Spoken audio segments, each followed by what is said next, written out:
Hi everyone, we're group ME52. My name is Austin Huang, Carl C. Smits. And my name is Adam Pisk. and our project is the analysis and design of composite tapered C-beams.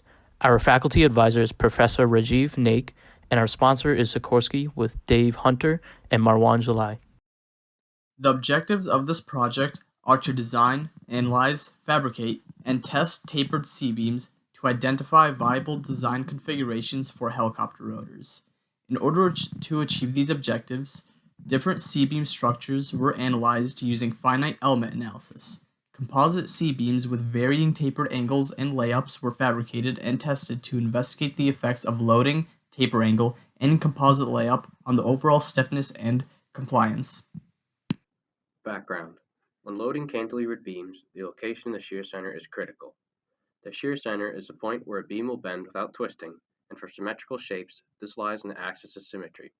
It can be calculated using the above equation.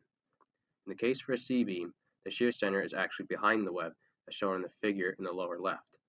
In the case of our project, the C-beams are tapered as well, so the cross-sectional area and height of the web are changing along the length of the beam. This leads to interesting phenomena, of which will be explored in this project. ANSYS ACP. In order to set a baseline for comparison, we decided to model the different beams so we knew what to look out for in the real-world testing. For the modeling aspect of this project, we used ANSYS and an add-on called ACP. ACP provides more options for working with composites.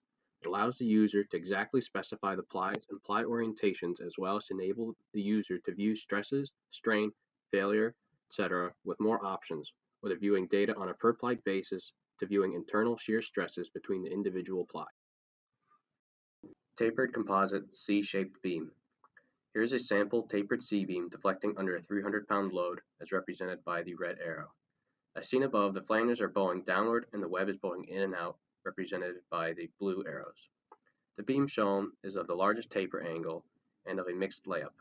The trends seen in this image are similar to those of the smaller taper angles, just not to the same extent. Based on some preliminary results, the taper increases the bending stiffness by a factor of 2, while having a mixed layup and a taper increases the stiffness by a factor of 10. Woven fabrics are intertwined in two directions, giving the material its bidirectional strength. The fiberglass orientations we are using is 0-90 degrees, where the fibers run vertically and horizontally, and 45 degrees, where the fibers run diagonally. The weave orientation will change the strength of the beam. A uniform 0-90 beam will bend more but twist less, and a uniform 45-degree beam will bend less but twist more. The flanges and web of the C-beam can be separate pieces combined with overlapping joints. This can help prevent bridging, which occurs when a single piece of fabric is too stiff to drape over a corner, resulting in a void or deformity. And more importantly, the overlapping joints allow for the web and flange layers to have different ply orientations. The web layers are 45 degrees, and the flange layers are 0-90 degrees. A hand layup process will be used to fabricate the C-beam laminates. This means that the fiberglass cloth will be draped over a mold and the resin is spread with a squeegee. Additional layers of fiberglass and resin are stacked on to create the laminate. The resin needs to thoroughly wet the fiberglass to prevent dry spots that will weaken the structure. Here we have our wooden mold that we designed to lay the fiberglass and resin over. The mold was coated in polyurethane to fill any pores in the mold to prevent resin from bonding to the wood. As another layer of protection, we also layered parchment paper over the mold.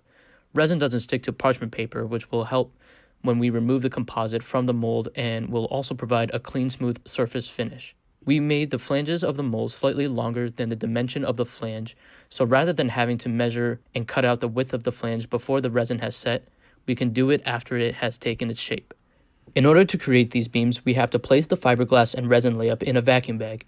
We have a vacuum pump that will be constantly running to remove all the air within the bag and provide even atmospheric pressure as a clamp to hold the fabric layers together until the resin cures. The bagging material is made of polyethylene, which has the properties of preventing resin from binding and sticking. There is also a peel ply that separates the vacuum bag and the composite while it is curing to provide a smooth surface finish and to force excess resin underneath the mold. In order to test the beam, we're going to be using strain gauges. These gauges, as indicated by the circles, are going to be placed on the top and bottom flange, as well as the top corner of the web, where we will observe maximum strain, and a gauge will also be placed in the middle to observe the theory of no stress and strain along the neutral axis. We'll also be using a height gauge that will have the indicator placed on the bottom flange to measure how much the beam deflects. We'll be using the Fifox app on our phone to measure and record the angle at which the beam twists at.